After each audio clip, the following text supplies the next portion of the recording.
About 2 minutes. As you come in, you can just come down to the front and kind of fill in the seats in the front. Thank you.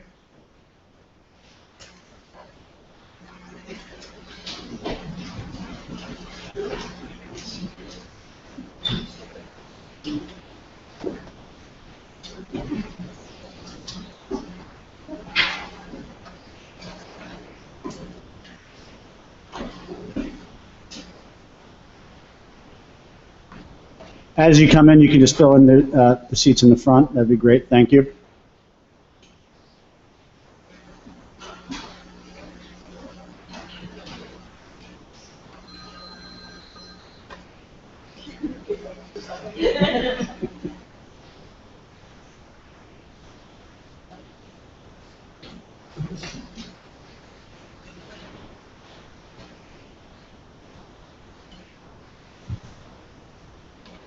Hi, everyone. My name is Mark Duncan. I'm the athletic director at the Shipley School. I'm also the boys varsity lacrosse coach. I want to thank you all for coming tonight for our discussion about sports safety, and in particular concussions in sports.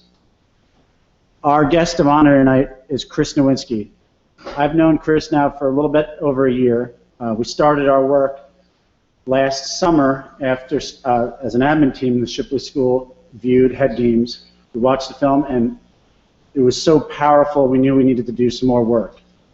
After consulting with Chris and having him come to our community last year, we decided we needed to do even further work. That developed after conference calls and discussions. We decided we needed to take a stance here at the Shipley School, and it's something that Chris, along with a lot of other input, gave us some feedback as to where we should go as a school. We decided to implement a no-heading policy for soccer grades 6 through 8. But ultimately, we started to look at the big picture in sports safety at Shipley. We developed it, we worked on educational materials, and throughout this summer, Chris has been able to guide us to where we are now. As a school, 9th through 12th grade, all contact sports are wearing triac sensors, and we are tracking data on our students in the contact. But ultimately, we want to educate everyone on sports safety and how to help our students so when they're older, the injury rate may decline. A little bit of background about Chris. Chris founded the Sports Legacy Institute, but before that, he was an all-Ivy football player at Harvard. After that, he made the career jump to the World Wrestling Entertainment, became Chris Harvard, and was a world champion wrestler. Concussions ended his career, and he decided to tackle a new area. He wrote the book Head Games, the film Head Games was made, and that has brought us to where we are today. With that, I'd like to introduce Chris Nowinski.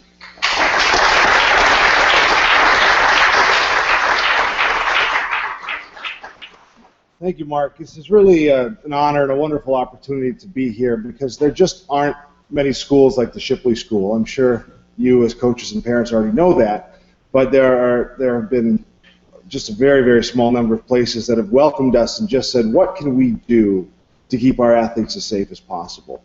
And I'm excited that Shipley School is now one of the first schools in the nation to, or actually the first, to promote no heading in soccer, one of the first to adopt sensors for every student. And so I'll talk to you a little bit about how we expect those things to pay great dividends in making sure that the athletes here walk away with all the positive benefits that come with sports and not have some of them have their lives and their academic work derailed by brain injuries. So there's a big focus on prevention. But there's a big focus on everything. Luckily, coming to a place like the Shipley School, a lot of things were already in place. And so I'm going to open up this discussion before we go to a great panel discussion that we have. I'm just trying to give a little bit of Concussions 101 to the parents and a little bit more information to the coaches who already have some, just to emphasize some simple concepts like the fact that if we don't do a good job of diagnosing concussions anywhere, and we want to encourage people to diagnose more concussions at a school like this. If we're doing things right, concussions numbers should go up this year rather than down before eventually declining over time. So I'll kick off with about 20 minutes here in a presentation I already shared with the students today that seemed well received. And just to give you a little background on the Sports Legacy Institute, this was an organization I started with my neurosurgeon, my concussion doctor, who helped open up my eyes to this problem in 2003. When I was banged up, Dr. Robert Cantu. We started this in 2007. We focused on education and policy We also support a lot of research programs. I'll talk a little bit about that. This does come out of my personal experience. I was an all-Ivy defensive tackle at Harvard University. That's the old me playing through a hyperextended elbow with a cast on, having a good time. And then, like most Ivy League grads, I decided to join WWE. That's the old me. I got to cover up most of that picture now. But I know there's a lot of wrestling fans here, so I don't have to remind you, I was actually okay at it. I was 2002 Newcomer of the Year, the youngest male hardcore champion in the history of the company, which is a belt they've since retired because they realized it was too dangerous because it meant every foreign object was legal, and they concussed the heck out of each other. And just to give you a window into where things started to go wrong for me, this is the 2003 Royal Rumble. I'm in the ring with Edge and Rey Mysterio. Edge and Rey Mysterio! You didn't get either one of them! Oh my God! A drop kick, and then Edge let it right on Nowinski's face. So I show you that just to, partially for credibility purposes. All right, I used to be a little fearless, a little crazy. All right, I mean, this is not a nanny discussion, but also just to give you a window into what happens when this occurs. So that actually wasn't a career-ending concussion, but it was one similar where I got whacked, and I looked like that, but in wrestling everyone looks like that after you get hit in the head, and so no one really assumed anything was wrong. And my head was throbbing like crazy. I was had a little bit of double vision. I was completely unaware. I forgot where we were, what town we were in. I forgot who was supposed to win the match, which was dangerous because you don't know how to end it because it's fake, and it gets really confusing if no one will pin anybody else. But the problem was when I walked out of the ring, the athletic trainer stopped me and thought something was wrong. Are you okay? And asked, "Are you okay?" And I answered the question like everybody else does. I'm fine. That's the only answer you know. So unfortunately, I wasn't, and it didn't go away. And I lied about the fact that I had a near constant headache for 5 weeks. I lied about the fact that every time I got my heart rate up, I got nauseous and a little spaced out. I actually had trouble remembering stuff in the ring for the first time in my career. I forgot things. I was in the wrong place at the wrong time. But the only reason I stopped was not that someone pulled me aside and educated me. It was because I developed sleepwalking and injured myself acting out a dream and jumping off of a bed in a hotel room through a nightstand.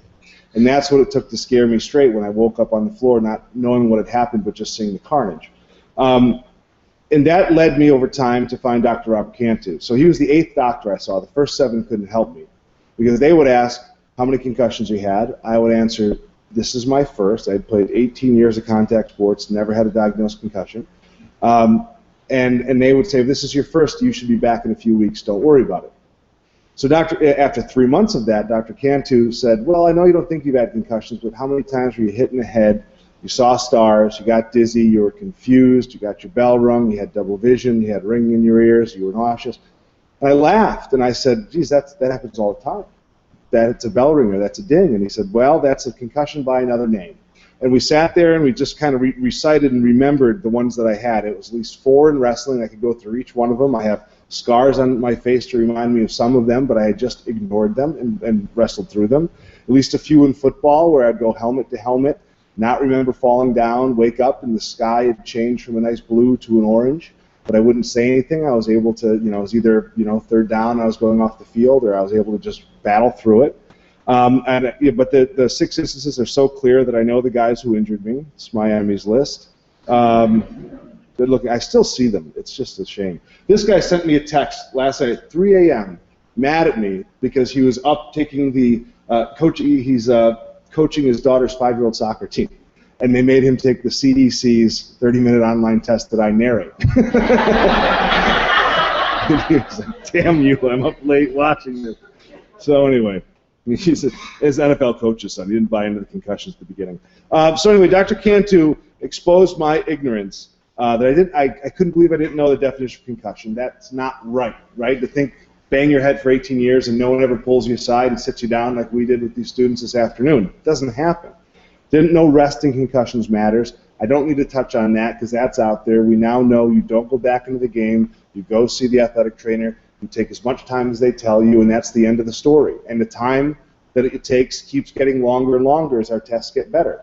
A few years ago, the average time was 5 to 7 days. Then they started saying 7 to 10 days. Now they're saying 10 to 14 days.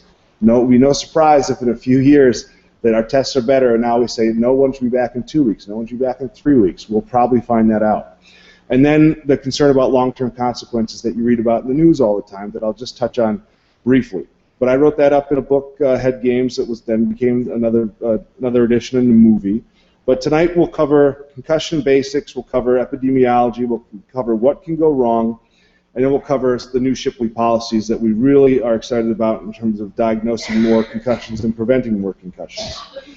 So for just Concussions 101, it's important to remember that your brain is the consistency of Jell-O or custard, and it moves around when your head moves. And I'll let Dr. Doug Smith at UPenn explain what happens. Clip from Head Games. Concussion or mild traumatic brain injury, but there's nothing mild about it. It's only mild compared to severe brain injury where somebody's in a hospital bed with tubes and everything for days or months. The brain is elastic. It's like a Jell-O mold, and it wiggles around. In a concussion, your brain changes shape very quickly. A really sensitive area of the brain is the white matter, where all these nerve fibers travel from one part of your brain to another, allowing your brain to communicate. In a concussion, these axons get quickly stretched, and that causes injury in a very unique way. If I kind of make a cylinder and I pull it apart, it just gets thinner and thinner. The same material, if I apply this very dynamic stretch, it's how fast I stretched it, and it broke. And that rapid stretch doesn't break these nerve fibers, but can damage parts of those nerve fibers. So they're like a garden hose, and inside are railroad tracks called microtubules that transport material back and forth throughout the axon. And if you break the railroad tracks, these very sticky, glommy tau proteins get piled out right at that site. And over even more time, the rest break because of the chemical destruction of those microtubules. If you disconnect these axons, they're gone forever. You can function without quite a few axons at a certain point, but you're at a disadvantage. That last point is interesting because we don't talk about that much, but the reality is most athletes will recover from a concussion and be back to 100%, and you won't be able to tell the difference. Most concussions resolve on their own and things are fine, but you do create physical damage in many of the cases. You disconnect the axons that you will not get back. And over time, if you get too many concussions, you will start to see, you're more and more likely to see longer recoveries and permanent impairment, slow reaction times, memory issues that start to appear even in young people from having 3, 4, 5, 8 concussions. So the numbers actually do matter once they start to move up, and that's why prevention is so important. So Dr. Smith talked about this. So just to appreciate why this stuff matters so much, there are chemical changes, there are metabolic changes, there are physical changes that come with the concussion, and it does take time to recover.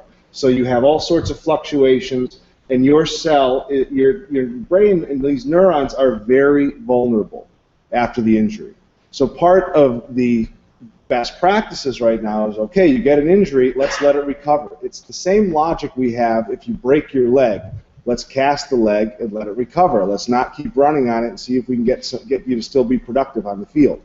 So the brain needs the same thing. That's the axon's almost what you need to cast, not have it bouncing around stretched and stressed. And it just takes time to clear all this stuff up. Even in rats, it takes 3-4 days for your calcium levels to get normal. Humans probably take longer. Blood flow changes. All sorts of things go wrong.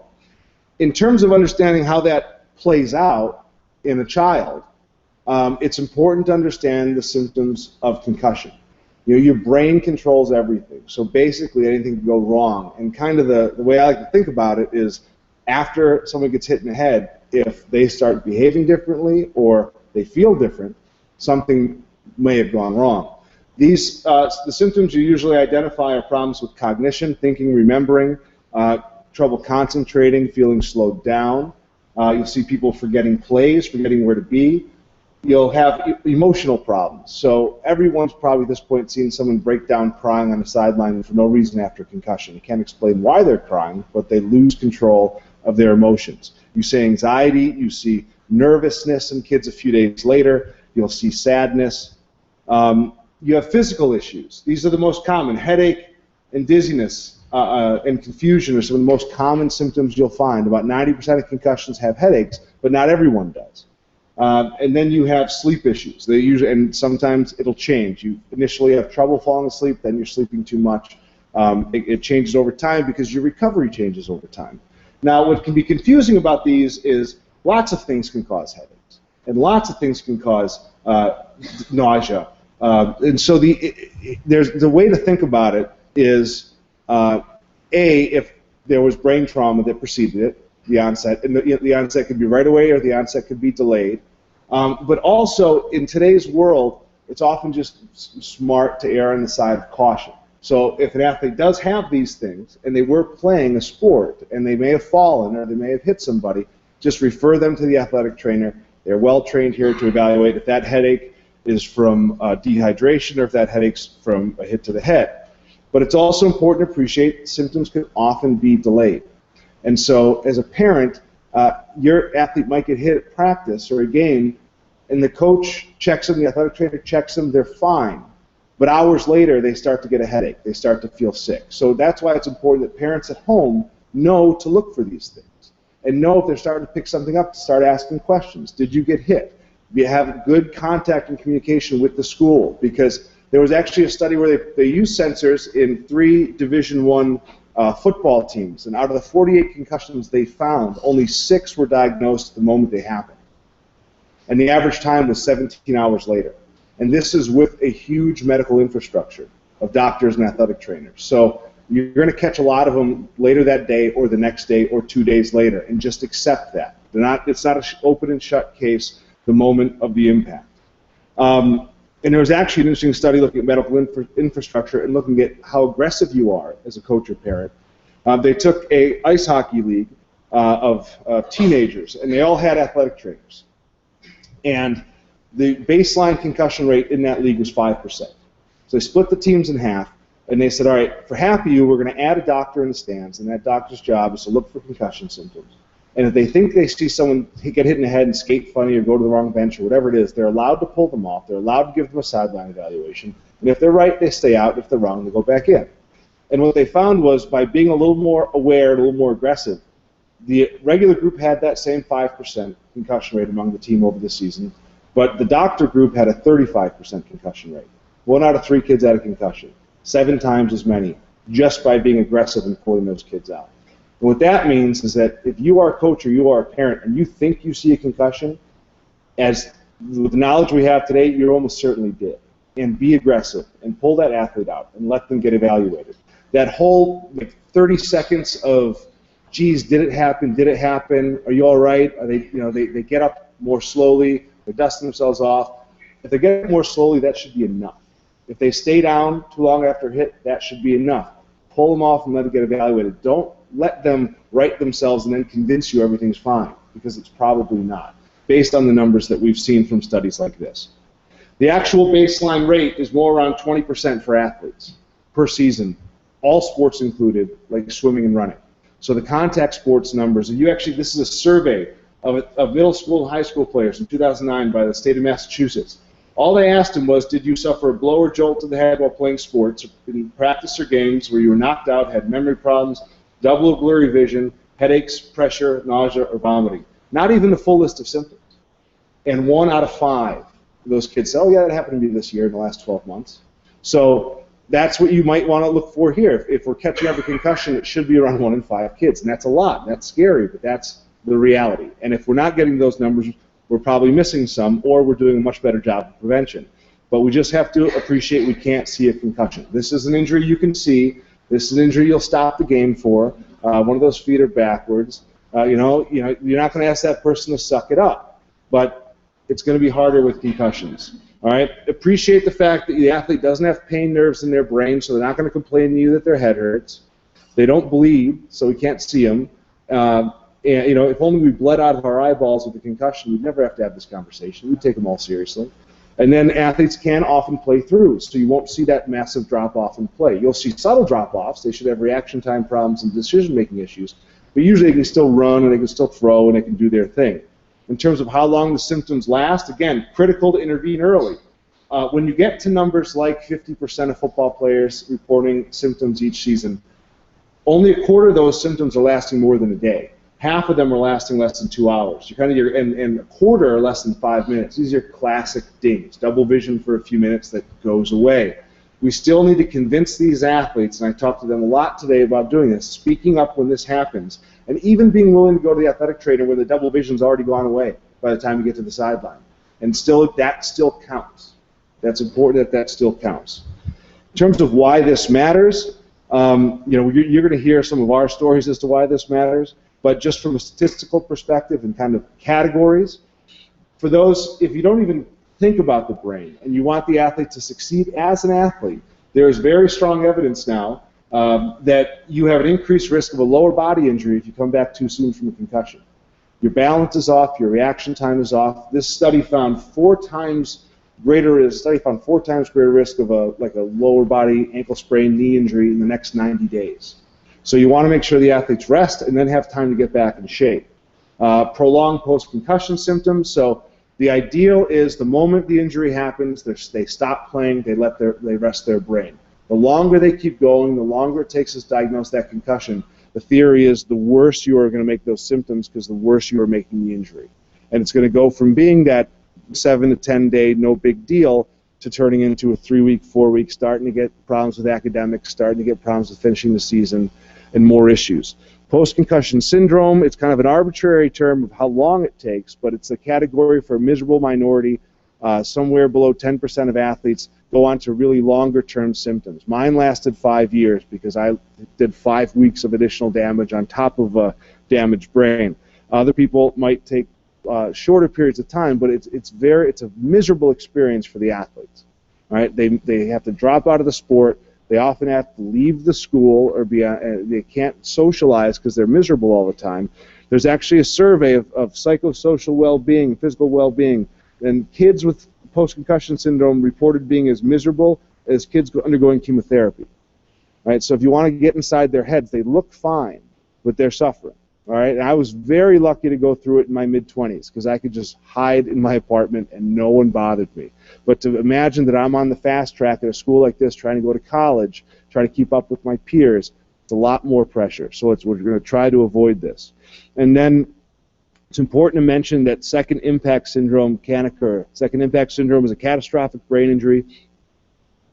Happens to a small number of kids, usually single digits, where a second injury, a second hit to the head before the first one's recovered will cause rapid brain swelling. No one really knows why it happens. It's incredibly rare considering all the billions of hits to the head that happen in sports. But about 5 kids a year die, another 5 get to the hospital, have their skull removed to relieve the pressure, but are permanently impaired. I've only met 1 or 2 athletes in my time who had this and are actually normal and succeeding and doing well. So we want to, it's again rare, but does happen to people we know. In terms of, and then the long-term issues. So what are we worried about 10 years, 20 years, 50 years down the road? So I'm going to talk about the work we do in partnership with Boston University School of Medicine and the Department of Veterans Affairs, where we have our brain bank. This is we've been studying the brains of athletes now since 2007, where we're trying to. The only way to really know what all these hits have done is to actually look at the brain because we can't image certain types of damage. So this is the actual brain bank. It's me hiding behind. I don't have my white jacket yet, and that's fine. I'm getting there. Where the disease we're looking at is something we sort of forgot about, and we sort of didn't look at enough because it was named punch drunk in 1928 because we all got that boxers who take too many hits have problems. But no one really started looking to other sports to say, well, if you get hit in the head 10,000 times in other sports, could it be the same problem as boxing? The reality is yes. This is a normal brain. A 65-year-old control from the Framingham Heart Study who did, as far as we know, had no brain trauma, definitely had no diseases, died of an unrelated issue. This is not magnified. This is magnified. What we're looking for with CTE, chronic traumatic encephalopathy, the current name of punch drunk, is brown. When you see things stained brown, it means that the railroad tracks have fallen apart, as Dr. Smith mentioned. Those microtubules are no longer working. This is Alzheimer's disease. This is all it takes for you to have dementia from Alzheimer's disease. Most people know what that looks like. It's a horrible disease. Your memory doesn't work. You fall apart. CTE shares this brown aspect, not the red, but the brown. These are two 45-year-old NFL players who died while having severe memory issues.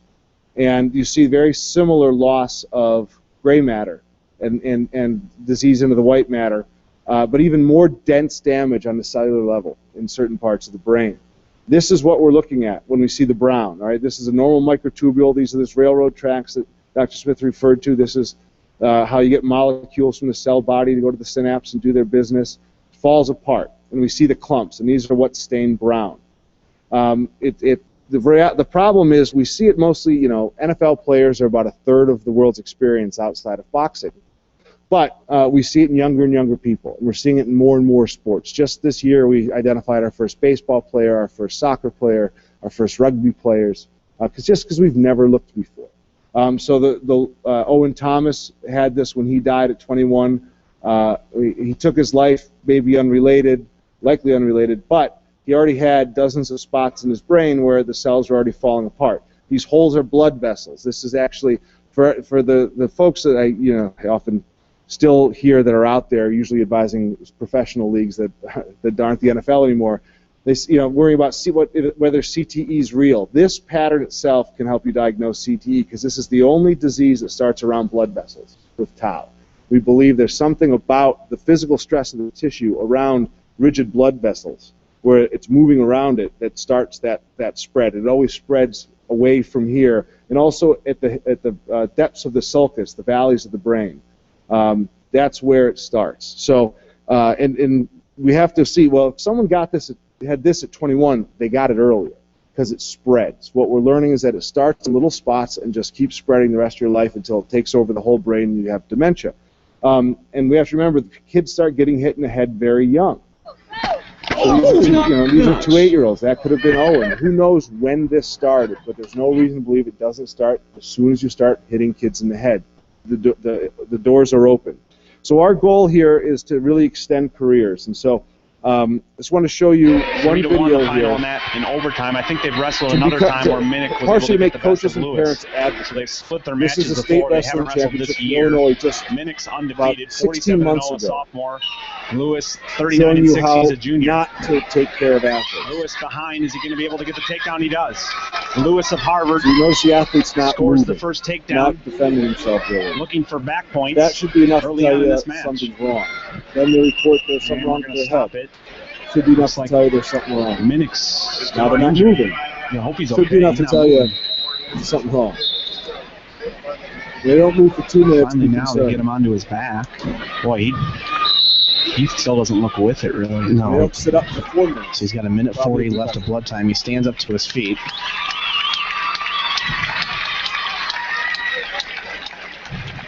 That's good to see. He's talking with the... Whoa. Yeah, he's having trouble. I don't know. The announcers know something wrong. Trainer just did a balance test on him. And he couldn't. He started to wobble a little bit. Yeah. We're good to go, though. He's going to give it a go. There's Not 10,000 quite yet, it people looks watching. like. Now they've got about There was a 30 coach who seconds to sent go me in the this second said period. after watching head games, he was so embarrassed he didn't go out and stop the match himself. Minnick still doesn't look right. Scramble there by both guys. And the kid's like trying So to I quit. believe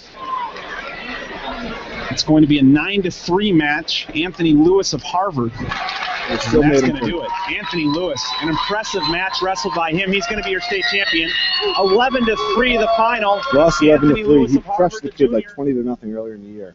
And he tweeted the next day, that awkward moment when you wake up and ask yourself why there's a huge gash on your head. So that should answer the question of, well, gee, this is a state championship. We should leave him in there. This is a shot at glory. He doesn't remember it. He doesn't even remember it.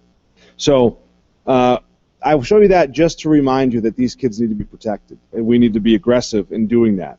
I'm going to jump ahead on a few things just to get to the policies before we go to the panel. So, no headers before high school.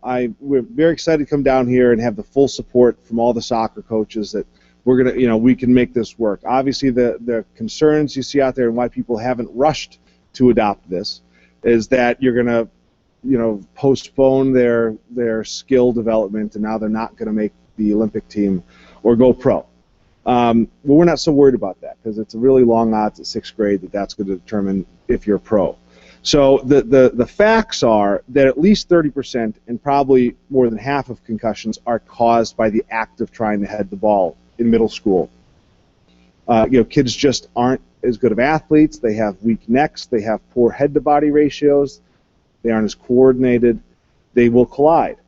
And so, and getting concussions at 11 to 13 is worse than getting them at 15 or 18. You have critical windows of brain development. We see lots of kids have their lives derailed because they had 2 concussions at 11. They stopped playing contact sports. They stopped, being good in school. They have behavioral problems. I was just on the phone with a family in Memphis whose daughter is now playing tennis from soccer, and I was shocked to hear that her daughter and 2 other girls were the great athletes on the team, in their club team, and they were the first 3 who started heading prolifically. They've all had a ton of concussions. 2 of them are now retired at 15, and the 3rd one is about to retire because she's had symptoms for 3 months from a concussion. So, problem is, hundreds of hits to the head before high school opens you up to higher risks of having your career end and bad things happen. The benefit that we're hoping to get out of this is that we'll get improved soccer skills, because if you watch the World Cup this year, you realize that the games are decided on who can control the ball with their feet. It's not the headers. And you can teach heading pretty easily. But we are still going to train for headers so the athletes aren't blindsided by it. So we're going to be doing neck strengthening every week to get their neck stronger to be ready for it. And we're going to be working on heading technique with beach balls and ultralight balls. We're going to be talking about heading philosophy so they know the terms, they know when to use them. And we're going to be focused on jumping and landing in space so that you aren't whacking heads. So we've developed a training program for that. We're going to be looking forward to getting feedback and adjusting that and improving that as we go. And then the last big change, actually I moved that picture for an earlier discussion. I want to show you it. Is all the athletes have sensors now, triax sensors. So this is a new area of product development, and something that SLI is really a big believer in the opportunity it gives us to both reduce risk of concussion as well as better identify when they do occur. And so every athlete will have a headband with a sensor in it, and the sensor has an accelerometer, and when your head moves, it can tell you what the forces are, both linearly and rotationally. And so the idea is there's two functions that we're going to be focused on. One is it tells you how hard you're hit. How hard you're hit does correlate with risk of concussion, but not in a perfect way. And so what we're going to do is set a high. Most concussions occur around 100 Gs or more, but they can occur as low as, they've been recorded 60, maybe even a little lower. So they have the software to actually send an alert to a phone that the athletic trainer will have or somebody else will have when we've decided when someone's hit over, and this is new work, so there's no real best practices on this yet. We decided that at 70 Gs we want an alert to go off. And there's a very low risk of concussion at 70 Gs, under 5%, maybe under 1%. So it's not going to be disruptive, and it's not going to be meant to diagnose. The way we're going to use it is when you're hit hard, it's going to send an alert, and we're going to ask the coach to visually monitor that athlete more closely, and the trainer. The simple idea is that person who's over 70 is far more likely to eventually have had a concussion than somebody who wasn't hit that hard. And so if you're going to focus and be monitoring these things and knowing that the coach can't see everything, it's just we're going to use it as an extra set of eyes and an extra reason to go up to that athlete and say, hey, how you feeling? Give them an opportunity to self-report. If they're very concerned or if they do see something, then they'll immediately refer them to the athletic trainer to do their business. So, and the coaches still have the strict instructions. If they do see signs of a concussion, balance problems, confusion, anything, the usual things, and then if the athlete reports, they're done. So the sensor is irrelevant at that point. But what we're hoping the sensor does is help them identify more of those signs when they do occur. The second aspect we're going to use is hit count, and this is something that SLI developed. We went to a number of sensor companies and said we want a second function on these. We just want to make it like a pitch count. We just want to count how many times you're whacking these athletes in the head, and we want to get that number as low as we can while still teaching the sports in a good way. And so triax is among many that have agreed to let us set a threshold. and that everyone's using that threshold. The threshold right now is 20 Gs of linear acceleration, which is above normal movement and below concussion. But it's something that we think is worth measuring because that's when you start to get tissue stress. And so we're going to count every athlete's hit count with these devices. And what we're going to do initially is use as a behavior modification tool. It's going to give feedback for the athletes so we can identify which ones are getting hit in the head more and why is that happening and what can we do to limit that. Is it their technique? Are we using them too much in certain positions? We are also going to give feedback to the coaches. So the coaches will understand, well, why is the 7th grade team getting hit in the head twice as much as the 8th grade team? It almost creates a little bit of competition to get the lowest number of hits to the head while still being able to teach the sport. So it gives a little bit of accountability to the coaches that I had grown up that used to just ram you into each other as much as possible, thinking it made you tough. It'll also help coaches identify risk-benefit as they assign drills. So that drill will have no risk of head injury. That drill, every kid's going to get 5 hits. Let's try to limit that. Over time, we hope to, as more schools are using this, we'll hopefully have a second number that comes with that. You'll have your raw hit count score, but then it will also compare you to your peers. So how are you against other 8th grade teams across the country? Because we do know that there's a lot of differences among programs. We did, and just so you know, there is we had to develop a certification program with this. We've had no way to know which sensors work the best. We decided to develop one certification program just looking at that 20 Gs, just so we can convince all the doctors we work with to get behind this because they don't want to be backing bad products. So Triax is certified in all of our categories: unhelmeted, lacrosse helmets, football helmets, hockey helmets, as are a few other companies now. And the reason, and just to show you that comparison, this is a study that Virginia Tech did looking at 9 to 12. They had a bunch of teams, 3 teams of 9 to 12-year-olds with these sensors on. Different types of sensors, but sensors nonetheless. And what they found was when they ran the math at the end of the season, one team averaged 145 hits to the head per kid, one team averaged 106, and one team averaged 61. At the end of the season, they were all just as good. The team with 61 was not a worse football team. They had no other catastrophic injuries, so they didn't have any neck injuries because they didn't teach tackling well enough. They did. They taught the sport just fine, but they were able to do it in a way that had fewer than half as many hits as Team 3.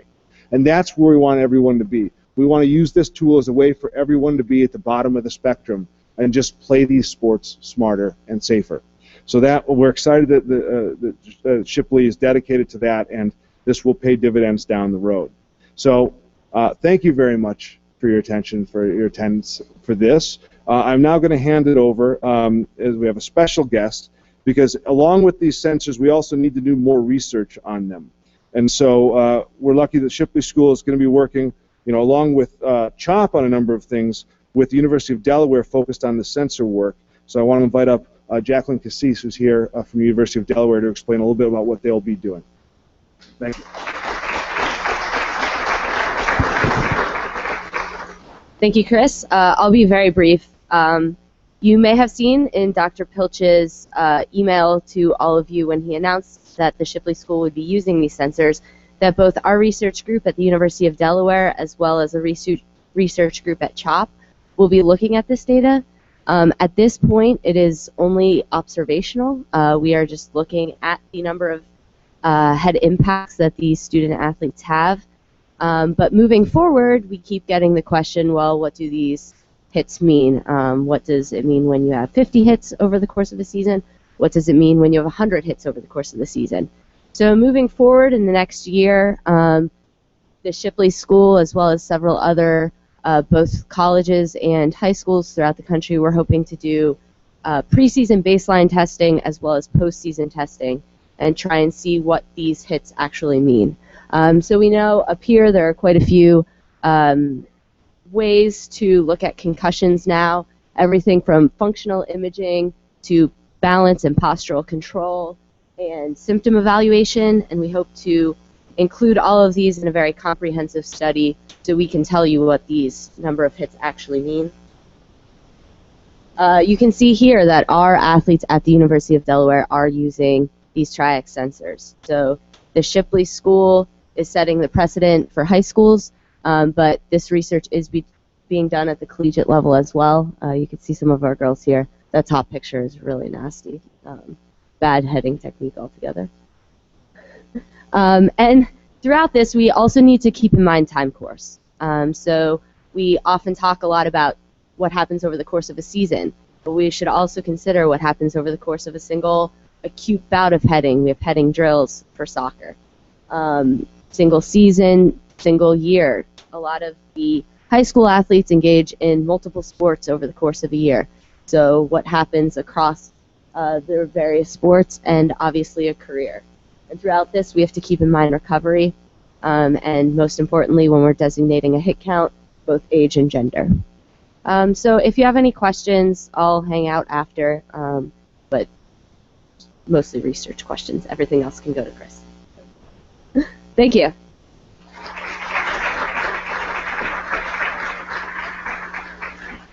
Thank you, Jacqueline. With that, I'd like to introduce our moderator for the evening. This is our second year in a row that Andrew Brandt has been our moderator, and we're very happy to have him back. Andrew was a former NFL vice president at Green Bay Packers. He's worked closely with the NFL, and he is a columnist and on-air personality for ESPN and Sports Center. You may have seen his Twitter page and some of his following and some of the recent news in the NFL. Andrew is also a Shipley parent. With that, I'd like to introduce Andrew Brandt, our moderator for the evening.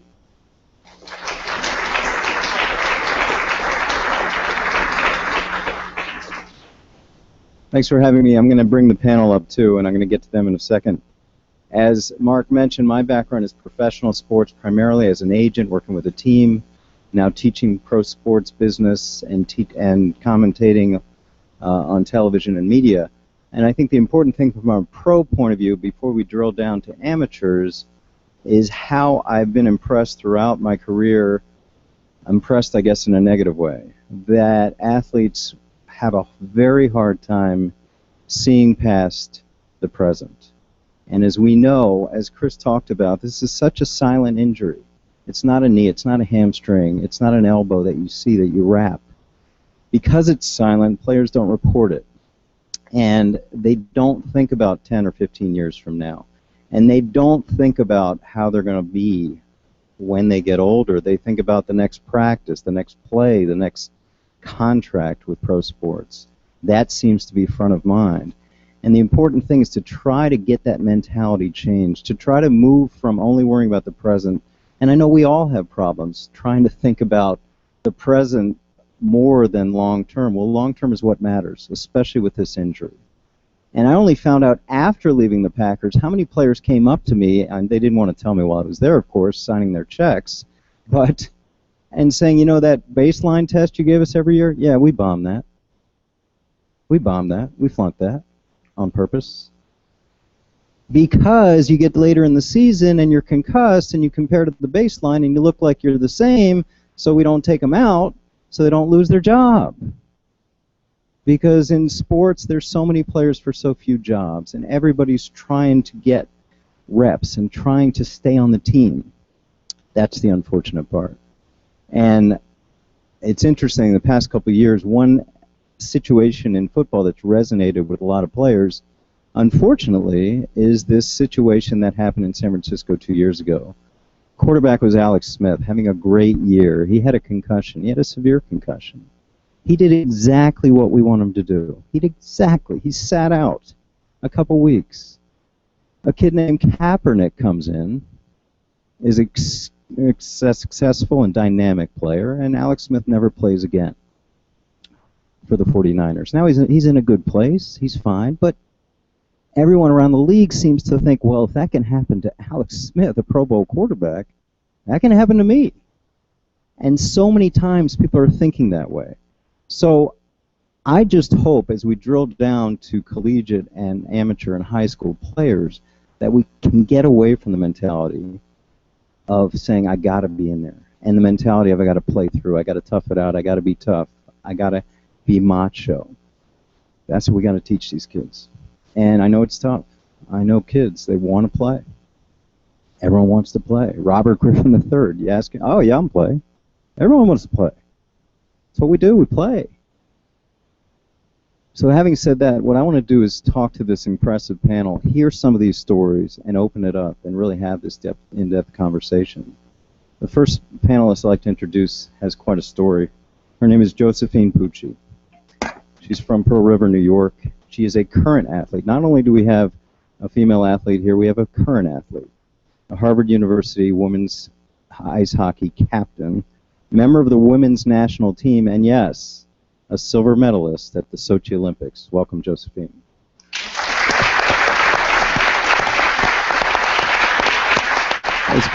I'd like you to talk, if you would. It's such a story of what you went through in suffering your concussion, how you treated it, how you sat out, which exactly what I said people don't do.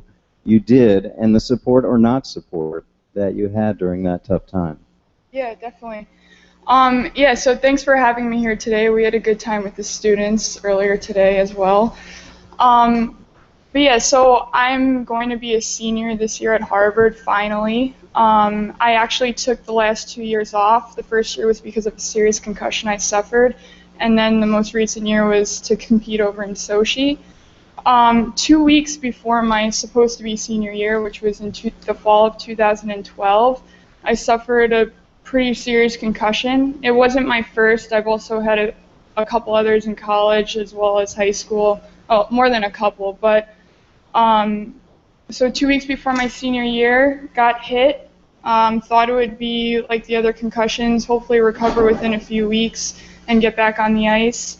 But I returned to school and things just got worse. I remember sitting in class during the first week of school, and I just wasn't retaining anything. I was sitting there, trying to take notes, and my eyes were, if they feel like they were jumping on me, wasn't retaining much at all. So I left, went straight to our doctor and told him I was feeling worse, the symptoms weren't improving.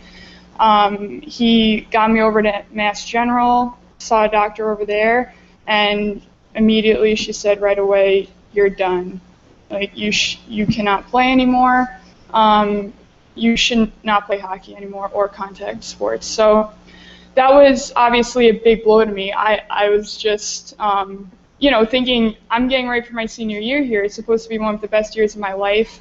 The Olympic tryouts were coming up in a year as well. So, after this conversation with the doctor, she had advised me to leave school. She said that the symptoms would take a while to subside.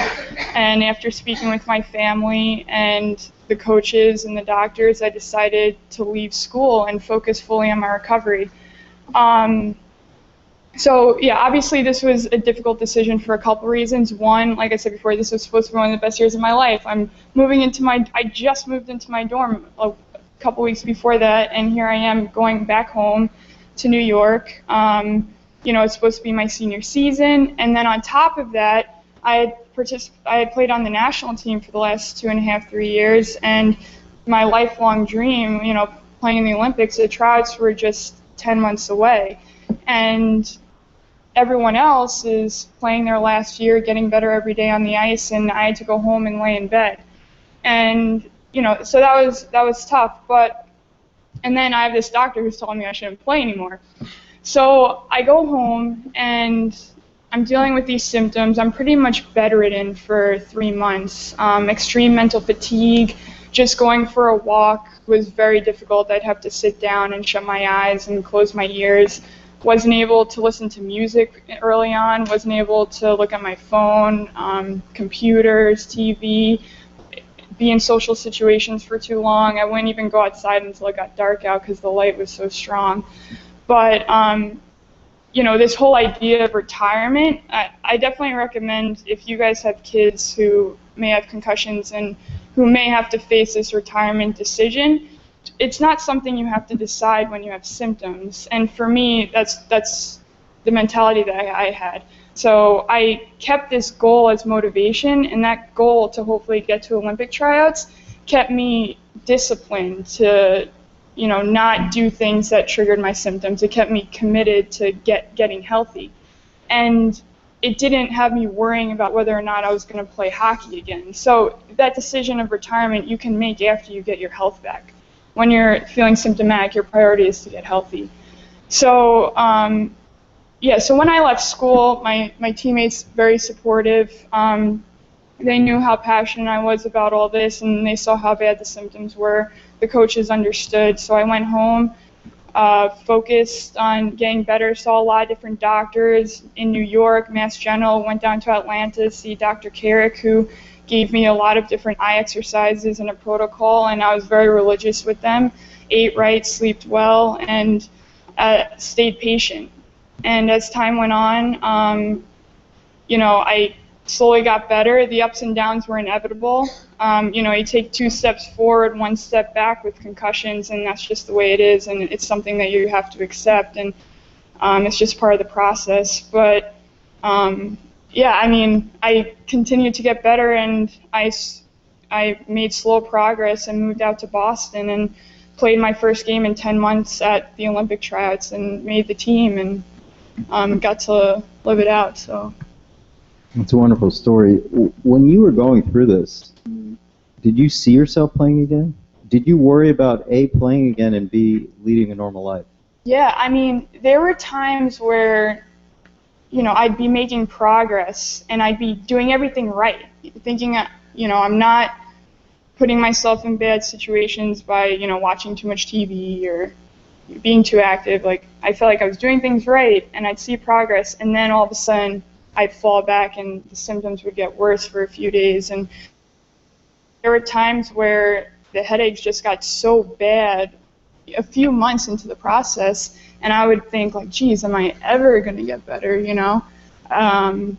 So the whole hockey thing, though, I accepted the possibility that I would have to retire, and I knew that there was a possibility that I wouldn't be better by June when the tryouts were, and that acceptance of that, I wasn't afraid of it anymore, and by not being afraid of it anymore, it wasn't something that prevented me from getting better or got in the way.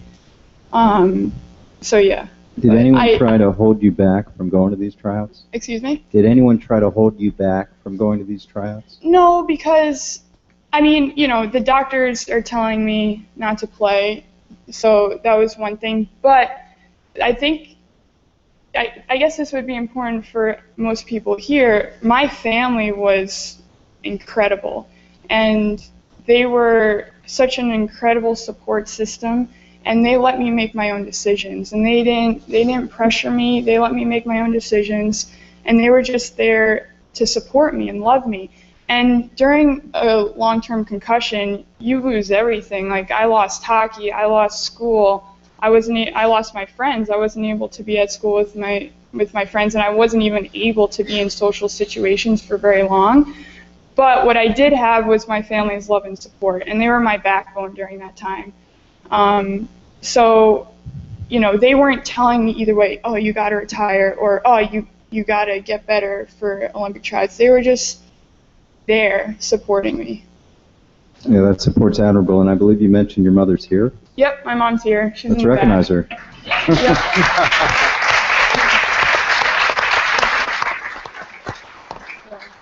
But I did promise myself that if I was not symptom-free by June, then I would not step on the ice. And fortunately, I was, so I was symptom-free. Right. Yeah. Thanks so much for sharing. Let's introduce Steve Jolly. Steve was drafted 9th overall in the Major League Soccer draft in 1997 by the LA Galaxy. He played 10 years in the Major League Soccer. Helped out at Villanova Soccer as well, lives right down the road here in Villanova or here in this area, and works as an analyst on FC Dallas games for Major League Soccer. Welcome, Steve. Thanks. I just realized that I'm the old guy on the panel. That's kind of scary. I think I am. It's kind of scary. But your situation, again, we're going to talk a lot about soccer between you two guys and what we saw at FIFA, and it's interesting, the news today or yesterday, a lawsuit against FIFA and the U.S. Soccer Federation by parents, by soccer players as well. Sometimes we focus so much on football, we don't get to other sports. Soccer's much in the news for this now. Your comments on your experiences? Yeah, so I reached out to Shipley. I'm a local father, first and foremost, and I noticed that I guess I was inquisitive about brain health issues, so I was kind of reading the internet and came across, wait a second, I know that school. Wait a second, that's right down the street from me. I might be able to get involved and engaged in it. But my role and responsibility is just to hope to create more awareness and just encourage, like I did hopefully this morning, encourage student athletes to be to create, not only to know the awareness, but also create the dialogue with the parents and the coaches to know that it's okay that if I have a or something happens in terms of a hit, that I can tell somebody and feel comfortable about it, and that I don't, the machismo factor or anything like that. To give you kind of a better idea, I'm still overwhelmed with Josephine's self-awareness at such a young age. I was a little bit older with my self-awareness, we'll just say, and I walked away from the game partly because I was concerned that I was actually talking to my wife over dinner tonight, and I was amazed at the fact that these young student athletes, students first, were able to have a forum like this that we had this afternoon. That's something that didn't exist for me. I played soccer since I was age 3. I retired at age 30, so for 27 years, that was my life every single day. Played other sports, but not recognizing how many times I'd had concussions, other than the formal concussions that I had that people noticed when I was playing professional soccer. There was a moment of self-awareness to some degree, saying, what am I doing here? This is a good run, and I like, being on TV and getting paid to play a sport, but, I've got bigger and better things that I'd like to accomplish in life, and they just don't associate themselves with playing a sport in a game. So I walked away, and I actually ran away from the sport, in a number of reasons. I don't play the sport anymore. I don't talk about the sport other than when I have to professionally talk about the sport on TV. I don't even think my kids even knew that I played soccer at some point. I want them to be involved in the sport because they have a passion and enjoy it on their own willingness. But in saying that, I reached out to Shipley because I think it's an incredible step they've taken to create awareness in such a vital issue. I'm floored that we live in a country as evolved as we are today, where this conversation is just starting in 2014. It sickens me. It sickened me to the point where, as I mentioned, my awareness and my intellectual curiosity goes on the fact that I'm worried about myself. I don't know if I'm going to have long-term effects because of the things I did with heading drills and stuff like that. I noticed recently, and I was reading some articles this afternoon about, Major League Soccer has been doing a lot since 2011 in reference to some protocols and creating some protocols, and they started this cloud software. And I noticed one of the heads of the board of directors is a current coach of Major League Soccer. He was my coach when I played soccer. And he was also the coach that was serving 50-yard balls to me, telling me to hit the ball high and hard out. So that awareness, I think, is pretty evident in terms of a person who really didn't understand the importance of brain health. Now obviously understands it because Siggy Smith now is involved and engaged in understanding the protocol that should be self-evident in the sports. But no, I go back to my original comment. My role and responsibility here is just to hopefully create awareness on a very, very important subject matter, and I commend Shipley to the utmost degree that they're being so proactive on such a stance. I laugh because my mother-in-law has been a teacher at Friend Central for 30 years. and I told her, I think they're recording this online. I might have to call out Friend Central to get involved and engage in this conversation as well. I think you just did. I think I just lost my wife a job, but that's okay. How are you feeling? Do you have issues related to your playing as long as you did? Yeah, I don't know. Other than sleep issues, I don't know if that's because I have 3 kids under the age of 6, or just But no, I mean it's just I'm very fortunate in the sense that I guess this is a recurring theme to Josephine. I was brought up in a culture of nurturing. Intellectual curiosity, not physical prowess, was something that my family often spoke about quite a bit. My parents, I was fortunate enough to go to college with William & Mary, and that was before they had professional leagues. And quite frankly, I was pretty much in my junior year of college before somebody said, my college coach, hey, you might want to think about doing this for a living. Proportionally for me, my self-awareness came on the fact that it wasn't a traumatic, catastrophic injury. It was, just this prolonged, this idea that, well, wait a second here, this is something that maybe might not be right here. I've had knee injuries, but I also had sleepless nights when I was playing. And I also, had the concussions and sat out for a couple weeks. And I can actually recall, I didn't recall this, but I actually just Googled my name with concussion and realized that I was out for almost a month, my final year, just because of that concussion. Which you didn't remember. Which I didn't remember. You know, so that partly might be the reason why I never tell my kids about that I played soccer, because they probably don't remember much of it. So, you know, fortunately, no severe, you know, injuries. I hope. I'm knocking on wood every single day that there isn't going to be something that comes back to me. Yeah, I walked away, you know, and ran away from the sport, and I'm only here more than anything else to make sure that there is awareness that we're talking about it. And I love the fact that there's articles in the New York Times about people, you know, literally not a litigious person, but, you know, the legal system is now getting involved and engaged with, you know, U.S. Soccer, Major League Soccer. Who I used to work for Major League Soccer, and I know the people who work there, they're, you know, very proactive in trying to talk about this issue. So that's wonderful. But they also are hopefully with the lawsuit talking to FIFA, who, I mean, I mentioned it today, the gross incompetence of that, the biggest organization in the world. Sporting organization in the world isn't talking about this issue. More importantly, it's a travesty. And I think on the litigious front, it was only a matter of time, right? Because you have NFL, NCAA, NHL, all these. NCAA has just settled, NFL has settled. We'll see what happens with NHL and now soccer. Staying with soccer, let me introduce Doug Warren. Doug was an All-America for 3 years at Clemson. And I'm sorry, first team ACC for 3 years and All-America for 1 year as a senior at Clemson. Played in the MLS, drafted 14th overall in the 2003 draft, and played with the New England Revolution. Still lives in the Boston area. Welcome, Doug. Thanks.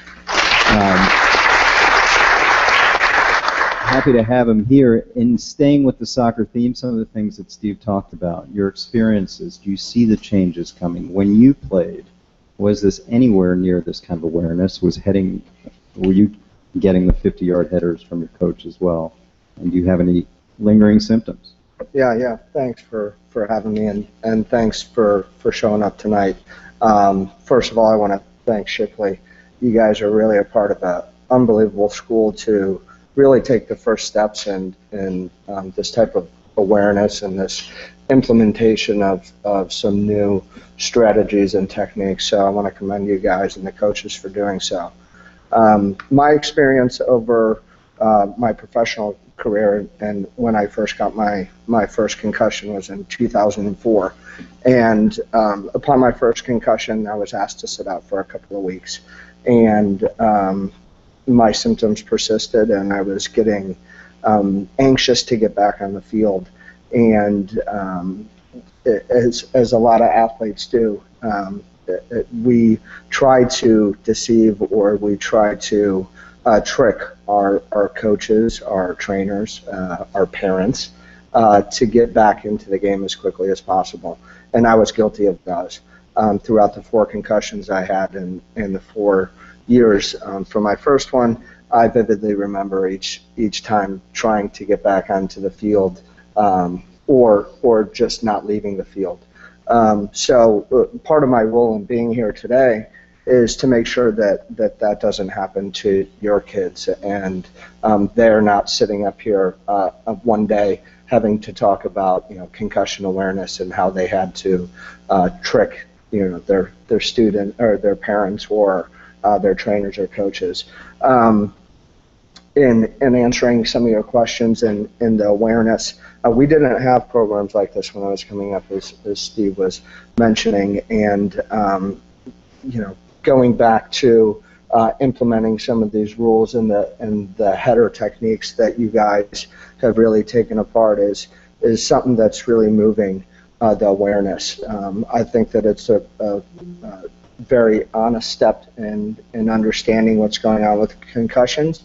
I think that a lot of people will look at this and say, oh, well, you guys are changing the game. You're changing the way that it's played.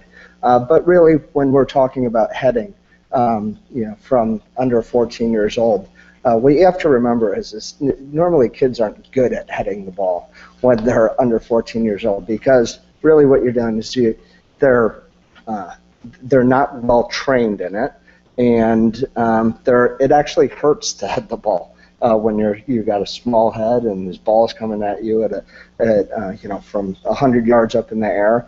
So you normally do it wrong, which increases your risk of damage or concussion. So I think that implementing some of these rules that you guys are doing at Shipley is going to improve, skills, and it's going to also be able to teach kids how to, in the long term, how to teach kids how to head the ball properly, as opposed to being scared of it and not heading correctly as they are now.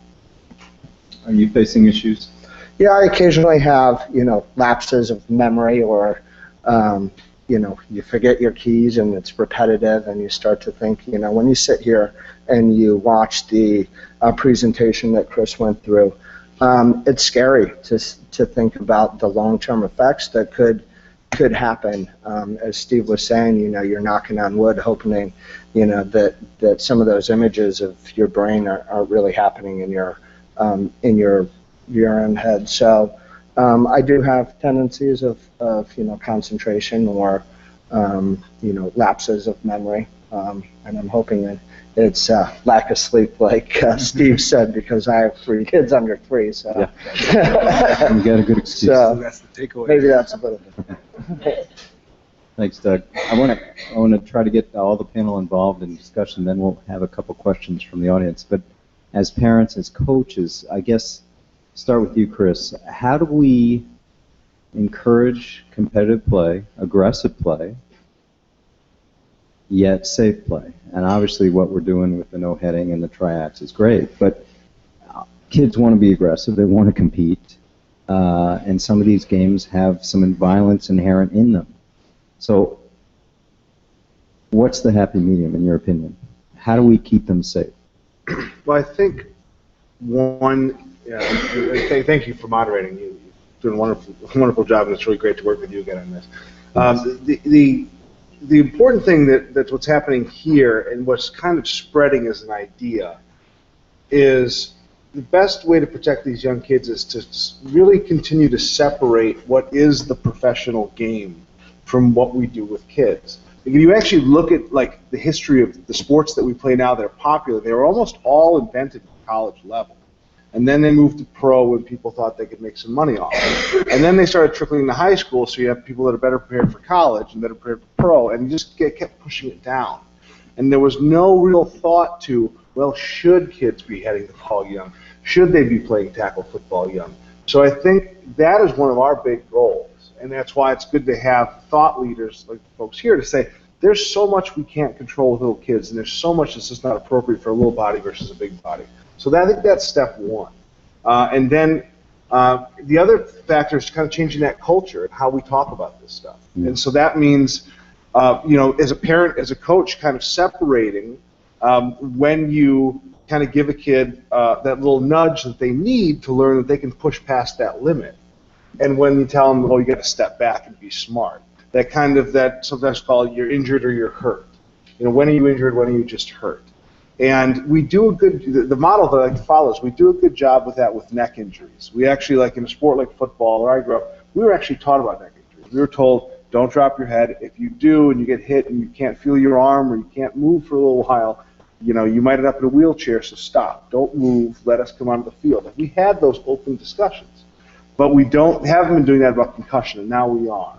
And I think we're all smart enough to separate out neurological injuries, neck and head, versus sprained ankles and stubbed toes and broken nails. So we just have to be smarter about how we talk about these things. Yeah. And Josephine, you play a sport, inherently violent sport. I mean, there's lore about hockey players fighting and spitting out their teeth on the ice like they're chiclets. I mean, in playing this sport, you know that there's going to be contact and you've had experiences. How can we make hockey safer? I'm realizing right now that I'm in Philly territory, so I'm thinking there's a lot of Flyers fans out there, so I don't want to get kicked off here for saying go Rangers, but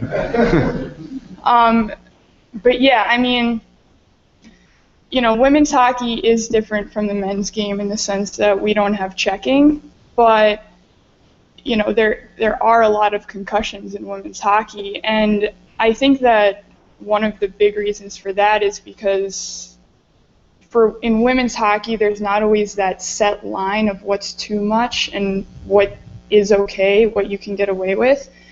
I mean, yeah, it really just comes down to the coaches and the refs and trying to all get on the same page, and the coaches creating an atmosphere of kind of what you were saying. But yeah, I mean, contact is part of the game, and people are going to get hit, and it's a matter of respecting the opponents, respecting your teammates, respecting yourself, and paying attention to the symptoms. And if you get hit and you're sensing those symptoms, then you need to take yourself out and see a trainer, and hopefully your teammates will hold you accountable to that as well. But it's part of the game, unfortunately, and hopefully over time there'll be more of an understanding of what that fine line is between what's okay and what's okay. But thanks. And Doug and Steve, 1 billion people watched what you were talking about with the World Cup and the final with the German guys staggering around. The people I talk to that seem to know soccer well, it's because of limited substitutions. Is it going to change? Or is it going to become more advanced, even making football seem very advanced? Yeah, I think that as I was sitting on the couch watching the World Cup final, I wanted to jump through the screen and try to yank the player off yank him off the field myself.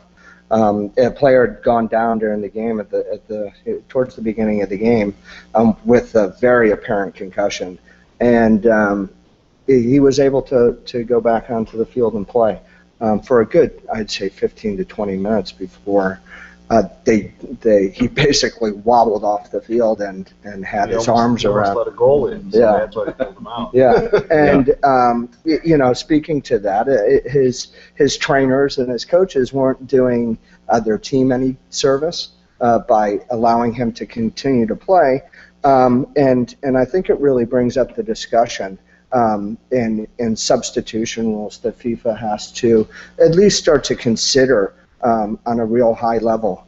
Would it make sense for them to be able to pull that player off without risking one of the 3 substitutions that FIFA only allows, to have a 5 to 10 minute evaluation process where they could really determine if this player was under any duress. So I hope that they're hearing our conversations or our uproar. I think that we're going to have to continue to have these conversations. I know that Steve, when he's on television or radio, he likes to bring up some of these instances, and Taylor Twellman, one of my friends, has really been a big advocate of speaking out on TV, and pointing out when these situations happen and occur, because we have to continue to have these talks and voice our opinions to really make some change. Which add though, international rugby did change that rule and allowed substitutions for temporary concussion evaluation over 2 years ago. Yeah, and it's worked. Yeah. So the model's already there. It's just that. So it has happened. Yeah. Well, there's definitely a time that's coming. When we talk about kind of the evolution of this conversation, it does strike me how it's now becoming in the forefront. 2 years ago we weren't talking about this at all. Hardly at all. Now it's starting to become forefront. I hope to goodness that I never have to live in a sporting society where I have to see that video again of an 8-year-old. I hope I never have to see that again. Watching it a second time it's scarring. Yeah. It's scarring. Major League Soccer has started implementing some kind of protocol that's outside of the typical protocol that Chris has been talking about. They've started implementing these professional match evaluators where we'll go to professional games and we'll actually look at it as like a third party, see what's happening around the field. We'll address typical things like you most likely address during an evaluation, player performance, their attitude, communication, referees, their performance. But we actually have an Excel document that we have to put in every single Monday after a game, and there's a tab that references concussion. I retired almost 8 years ago, and I assure you that was nowhere near of where we are today in terms of that conversation. We weren't having preseason conversations, baseline testing, cloud computing, none of that. So it's getting there. These kind of things are hopefully speeding the effort, I guess is the best way of saying it. Whatever way that people like the Taylor Twelmans of the world who are in front of the national eye on ESPN can say and talk about the importance of this is huge. Getting in front of student athletes and telling them, hey, it's okay to step out of the game. You as coaches, I was a coach for 20 years. For you to say, hey, step out, it's no big deal. You'll get a spot to go back in. It's going to be fine. Seeing this as a bigger issue is really important. And as frustrated as we are to watch a situation like that occurred at the FIFA World Cup, and we all wish that what a great environment for us to have our big concussion moment where they stopped the game and they did proper protocol and they allowed another substitution. Hopefully, the lawsuit will hopefully address that, and leagues, U.S. Soccer and Major League Soccer and some of the other sporting leagues really become proactive in a really important subject matter, and we don't have to wait to a big lawsuit of $800 million to former NFL players for us to realize that this is an important conversation that we have to have, and it has to be done on a daily basis. It has to be done at a national level, but it also has to be done on a local level. Well said. We have a couple minutes left for questions from you guys. Yes, ma'am.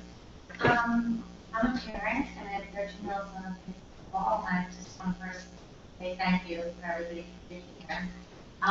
For concussion awareness, I want you to know, he had to take, as a 13-year-old, and he's in a small parochial school, baseline test. The coaches all had to watch a video on concussions. I'm not sure if yours, but they had to be aware. They had to teach the kids proper hitting, and they have to wear pads on the outside of their helmet. So I just thought that was good. Right down the street from them. That we'd be happy to know that being from a small school, I was very impressed that all the coaches had to do that. And it was all volunteer from the 15 football coaches that he had on the school. So pretty serious. My question was to Josephine, when you went back to playing and trying out, did you experience any other symptoms? Once you were symptom-free and you went back, were you worried about experiencing any more symptoms? And did you? And if you did, what did you do about it? So fortunately, I did not experience any symptoms, and I don't know how the miracle happened, but I got healthy and I was able to get to Sochi in February of 2014 all along the way without having my symptoms come back or getting another concussion. And that's something I'm obviously really thankful for, and I don't take my health for granted, especially after how hard I worked to get it back. But going into tryouts, I went into tryouts fully confident in my health because of how I guess confidently I took each step and how slowly I took it. So I took each step, I progressed very slowly, but I did that so I would be confident when I took the next step, so I wouldn't, get hit again too soon and have to do the whole thing over again. So, like I said before, there were ups and downs along the way, but overall I progressed and I improved. And going into tryouts, I felt confident in my health, and that was because of how slowly I took the process, and I didn't try and rush it. So. Yes. First, I do want to appreciate all you guys have been out. It's fantastic. One of the questions, kind of the compounding effect of multiple concussions.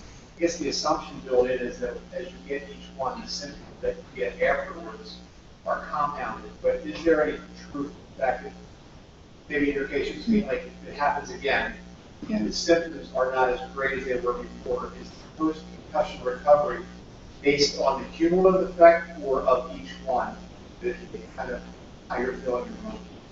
Yeah, I mean, I'm not fully aware of the science behind it. I'm trying to learn it. I'm getting there, but I don't know. I mean, for me personally, as I've suffered multiple concussions, and my most recent one was my most severe, and it seemed as though when I was in high school, I would get hit hard, playing hockey, and my head would hit the boards, or I'd run into someone and I'd be fine, or I'd get a little ding and I wouldn't see stars, but I wouldn't have any symptoms. And now, or at least, the last, during my 3 years of college, I had a few concussions where the symptoms lasted more than 3 weeks.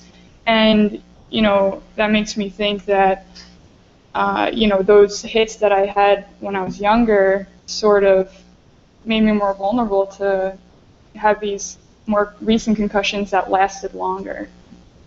We're actually lucky to have a special guest in the audience, so I thought I might throw it to her. Dr. Tina Masters here from CHOP.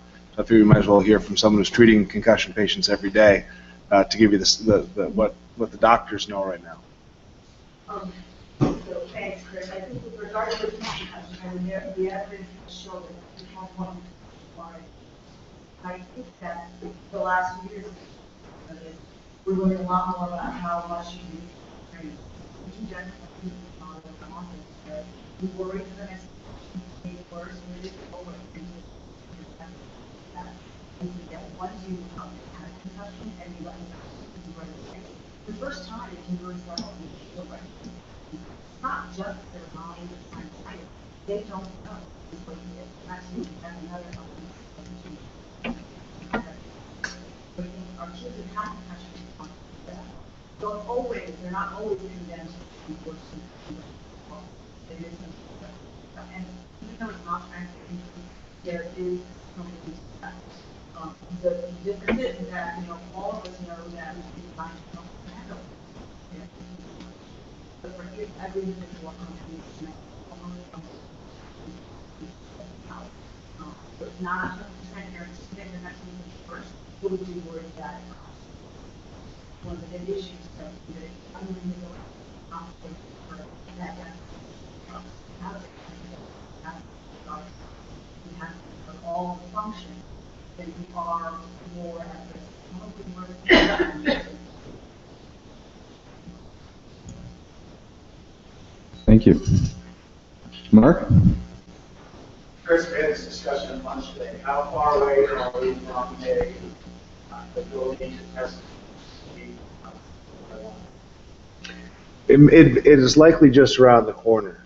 There was a PET scan ligand that was developed that's now owned. The one that's furthest ahead is owned by Avid Radiopharmaceuticals, and it's already showing to attach to tau in Alzheimer's disease. And I know there are athletes that are being tested right now, and it should work out, and therefore should be published in the near future, that we can actually know how many people are dealing with this, because we don't know the prevalence of the disease. So even right now, we're 59 out of 62 former NFL players whose brains we've studied from ages 20 to 88 when they died, they had 59 62 had this pathology at various stages. Always tend to be worse as they're older. So it's somewhere between 5 and 95% of that population. It's probably much, much less the shorter you play. And we're also hoping that the later you start getting hit in the head, that will also lower your risk. But we don't know yet. Time for one more. Yes. And my question is really for just I represent probably the academic end of the heading of the school. I'm really interested in how you found as an athlete that the university has accommodated or worked with you in terms of coordinating class. Yeah, they've been great. So I had, I guess, 3 diagnosed concussions while at Harvard, and one of my first concussion my freshman year occurred just before exams, and they allowed me to postpone my exams. Obviously, my most recent one, I had to leave school, and they were great with that entire process, and now I'm coming back ready to go. Fortunately, as you were saying, if you rehab the brain, to make a full recovery. So that for me, I did all those eye exercises down in Atlanta, and I was able to make that full recovery. So, I've taken classes and I feel healthy, so I haven't had to have adjustments every day in the classroom. But during the symptoms with the concussions, the school's been very supportive. And before we wrap up, can I make one quick comment? Go ahead. I just wanted to say, thanks again for doing this, and just I want to acknowledge the head of school, Stephen Pilch, and Athletic Director Mark Duncan, and the team around them from the passionate coaches here, the administrative staff, the medical staff that we've been working with now for the last 6 months, putting this stuff together. And it's just been a monumental effort that most people aren't willing to do because it's hard work and it takes investment of time and resources. So I just want to point them out and the rest of the staff here just for really making such a great commitment to the students here and recognizing that really in the long run sports is secondary to the academics and their health, and making that statement through their policies. So just thank you. I want to give a round of applause for them.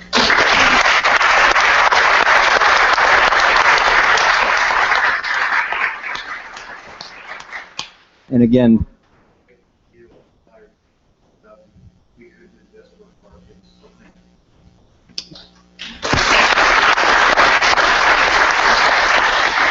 I say that too as a parent. Chris Nowinski is a change agent. There are not many of those out there. He's changing the game, and we're fortunate to be a partner with him.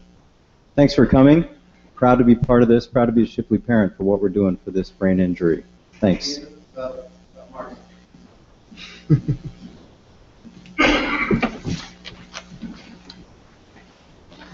Thank you, Andrew. I wanted to take a moment and just thank all the people that put in all the work planning this all summer and agreeing to come here and take time out of their days. Andrew, thank you for moderating. The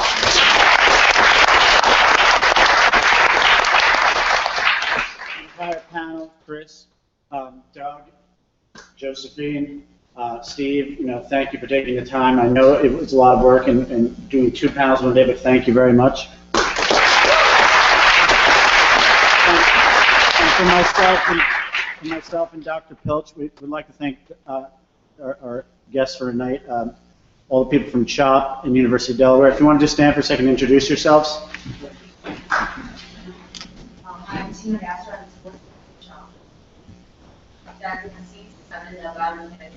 And this is Ronnie Robbins. Hi, Ronnie.